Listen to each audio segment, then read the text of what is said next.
Hello and welcome to Tank and AFV News YouTube channel. Today we're going to be doing a book review. The fine folks at Casemate Publishers sent us a whole big envelope full of books earlier this week, so we want to thank them for that. We always love getting review copies. And the first one I want to talk about was this one here, which is the Panzer IV and the Battlefield II. This is number 16 in the World War II Photobook Series, so this is an ongoing series. Of course, this is the second book that looks at the Panzer II in this series, as the title suggests.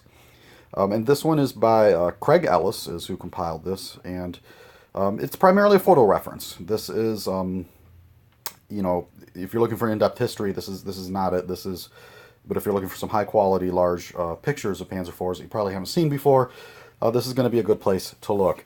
Now, the publisher is, I'm not sure exactly how to pronounce it, it's P-E-K-O, so Peko, something like that. And they are out of Hungary. So this book is in both languages.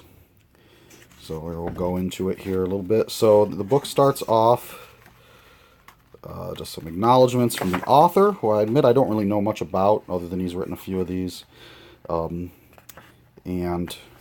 Then it has an introduction here that's about 3 pages. Now this first group here it's in Hungarian, and then here it starts with the English version of the introduction. So just some real brief notes sort of on the history of the vehicle and the different models.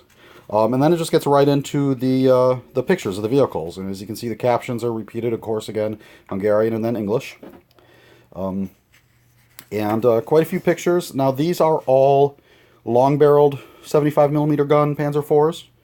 So, you know, it's going to be pretty much 1942 and later. So if you're looking for photos of early war Panzer IVs, you know, particular ones with the short barrel, the L-24 gun, this won't be of much use for you. But if you're looking for later war pictures, then this will probably be a nice resource.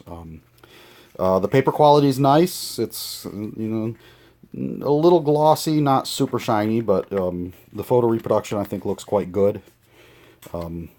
So no complaints there. I don't really recognize very many of these pictures. I'm sure there are people who've spent more time looking at pictures of German tanks than I have. But I still feel like, you know, I've seen enough books and whatnot that most of these are relatively new. So it's not the same old photos you've seen again and again and again and again. You know, you're probably bound to know one or two of them, but for the most part, I didn't recognize too many. The captions tend to be very specific and very technical.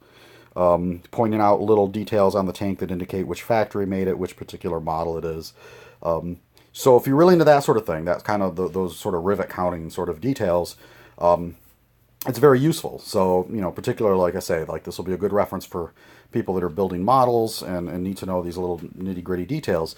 If you're interested in the history of some of these photos, the captions really don't tell you much. So, for instance, like this one caught my eye because I was like, hey, that's an interesting picture. You've got a Panzer 35 and a long-barreled Panzer IV, which means the picture has to be sometime in 1942 or later, and yet, you know, my understanding is that very, very few of these Panzer 35s survived the winter of 1941 to stick around in service. So, you know, a little bit of historical information about some of these pictures, I would have preferred personally, since my interest is more historical rather than rivet counting, but you know, that's sort of the choice of the author and I think sort of the intended audience. So just be aware of that. If you want to know, like I said, sort of the historical background of the pictures, you're not going to get that so much, as the focus is on like the technical details and specifics. Now this book is 112 pages, so you know the first 10 pages or so are introduction and stuff. So you're roughly getting about 100 pictures.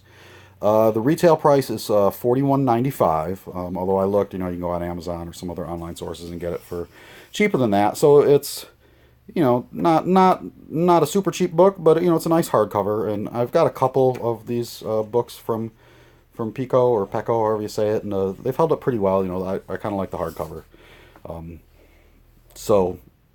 Other than that, there's not a lot else to say, really. You know, it's if anybody wants to know the dimensions, they're 8.5 inches tall by 12 inches wide. So it's going to maybe stick out a little bit on your bookshelf, but not too far. And, yeah, you know, if you're looking for some high-quality pictures of Panzer IVs that you probably haven't seen before, this would be a good option for you. So, again, I want to thank the fine folks at Casemate for sending me this copy to look at.